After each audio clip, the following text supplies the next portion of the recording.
Bienvenido a Crímenes y Curiosidades. Aquí, cada caso es real, cada dato inquietante. Y cada historia paranormal es más oscura de lo que imaginas. Hay personas que desaparecen sin previo aviso.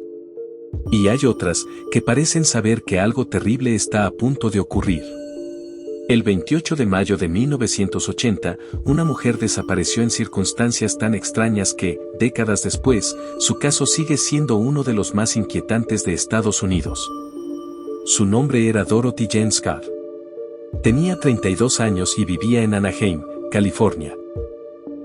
Era madre soltera de un niño pequeño y trabajaba como secretaria en dos tiendas en Anaheim, una que vendía artículos psicodélicos, es decir, collares hippies o lámparas de lava, y la otra en un dispensador de cannabis.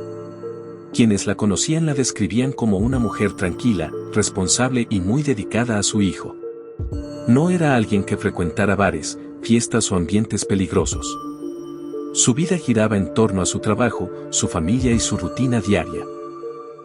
Precisamente por eso, nadie podía imaginar que se convertiría en el centro de una pesadilla que duraría años. Todo comenzó varios meses antes de su desaparición. Dorothy empezó a recibir llamadas telefónicas anónimas, casi siempre en horarios irregulares. Al principio, el hombre al otro lado de la línea no decía nada. Solo respiraba. Con el tiempo, las llamadas se volvieron más claras y más aterradoras. El autor de las llamadas alternaba entre profesarle su amor y amenazarla de muerte.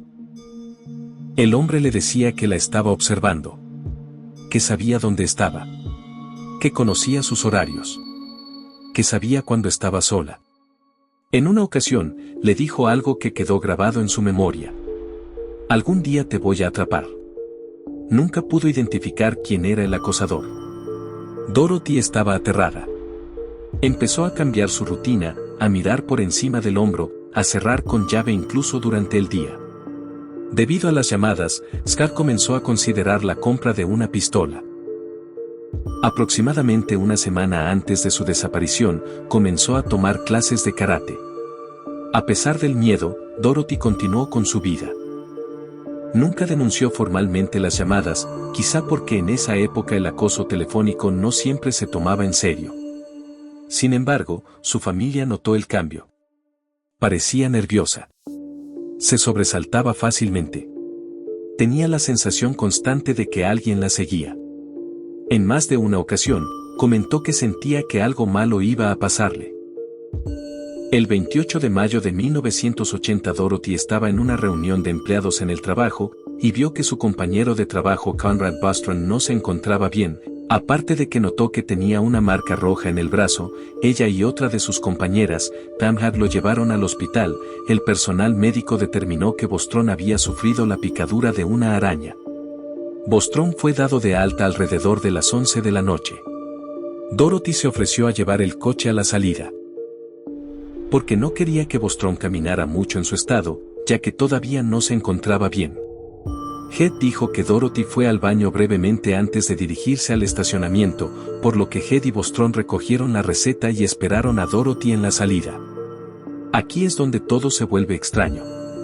Cuando no la vieron aparecer al cabo de unos minutos, fueron al estacionamiento de urgencias. De repente, vieron el coche de Dorothy acercándose a toda velocidad. Los faros los deslumbraron, por lo que no pudieron ver quién iba conduciendo. Pensaron que algo extraño ocurría, que tal vez había tenido alguna emergencia con su hijo. Nunca imaginaron la gravedad de la situación. Horas más tarde, al no saber nada de ella, Head y Bostrom denunciaron su desaparición. En la madrugada del 29 de mayo, el auto de Dorothy, una camioneta Toyota blanca de 1973, fue encontrada en llamas en un callejón a unos 16 kilómetros del hospital. Pero no había rastros de ella ni de su secuestrador. La policía inició una búsqueda, pero no había testigos claros ni pistas evidentes. Simplemente, había desaparecido. Y entonces ocurrió algo aún más perturbador.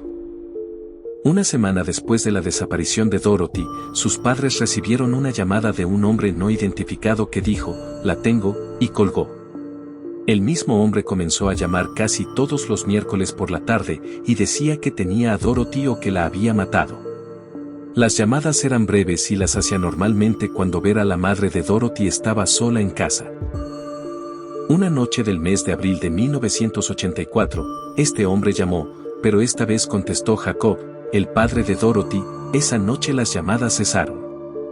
El 6 de agosto de 1984, un trabajador de la construcción descubrió huesos de perro y humanos uno al lado del otro, a unos 10 metros de Santa Ana Canyon Road.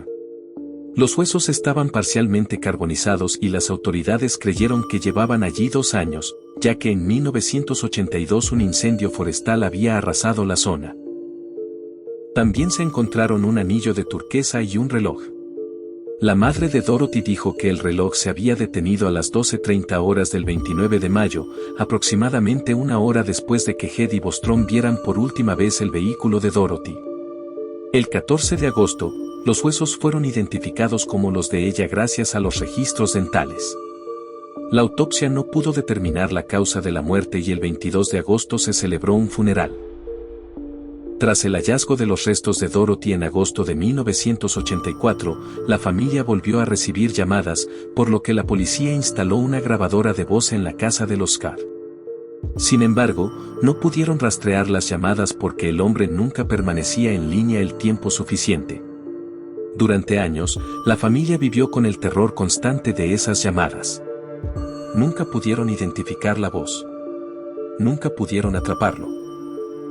La policía sospechaba que se trataba de alguien obsesionado con Dorothy, posiblemente alguien que ella conocía, o alguien que la observaba desde las sombras. Pero no había pruebas suficientes. El caso sigue sin resolverse. Por lo que surgen estas interrogantes. ¿Quién era el hombre que llamaba? ¿Era alguien cercano a Dorothy? ¿Un compañero de trabajo? ¿Un conocido silencioso? ¿O un completo desconocido que desarrolló una obsesión enfermiza? Algunas teorías apuntan a un acosador que actuó durante meses antes de secuestrarla. Otras sugieren que el culpable estaba más cerca de lo que la policía imaginó. Pero sin pruebas concluyentes, todo quedó en preguntas sin respuestas. La historia de Dorothy Jane Scott no es solo un caso sin resolver. Es una advertencia. Una historia sobre cómo el acoso puede escalar. Sobre cómo el miedo puede ser real, incluso cuando nadie más lo ve. Décadas después, la voz que aterrorizó a Dorothy nunca fue identificada. Y el responsable nunca fue llevado ante la justicia. Hasta hoy, el caso de Dorothy Jane Scott sigue siendo uno de los misterios más inquietantes del True Crime. Y quizás, el asesino aún recuerda su voz. Y hasta aquí el episodio de hoy. Si te gustó el contenido, dale like, suscríbete y comparte con otros curiosos como tú, para que esta comunidad siga creciendo. Tu apoyo nos ayuda muchísimo a seguir creando contenido interesante y a llegar a más mentes inquietas. Déjanos tus comentarios, ideas o temas que te gustaría escuchar en próximos episodios. Y recuerda, la curiosidad no tiene límites. Nos escuchamos en el próximo episodio.